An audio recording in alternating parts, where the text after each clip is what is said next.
शिरूर शहरात भटक्या कुत्र्यांची दहशत पाहायला मिळते। मोकाट कुत्र्यांचा 6 वर्षीय चिमुकल्यावर हल्ला तर जखमी मुलावर सध्या खासगी रुग्णालयात उपचार सुरू आहेत।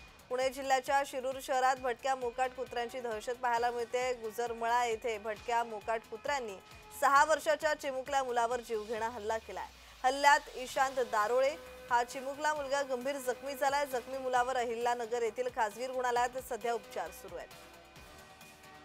जीवघेणा हल्ल्याचा थरार सीसीटीव्ही चित्रित झालाय। गुजरमळा परिसरात भटक्या मोकाट कुत्र्यांची दहशत पाहायला मिळते। गेली 2 वर्षात आतापर्यंत 17 मुलांना नागरिकांना त्यानं चावा घेतलेला आहे। भटक्या मोकाट कुत्र्यांचा बंदोबस्त करण्याची नागरिकांकडून मागणी होतीये।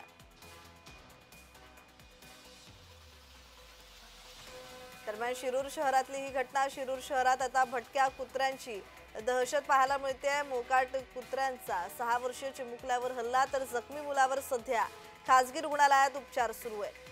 पुणे जिल्ह्याच्या शिरूर शहरात भटक्या मोकाट कुत्र्यांची दहशत तर गुजरमळा येथे भटक्या मोकाट कुत्र्यांनी 6 वर्षाच्या चिमुकल्या मुलावर जीवघेणा हल्ला केला। हल्ल्यात ईशांत दारोळे हा चिमुकला मुलगा गंभीर जखमी झालाय। जखमी मुलावर अहिल्यानगर येथील खासगी रुग्णालयात सध्या उपचार सुरू आहेत।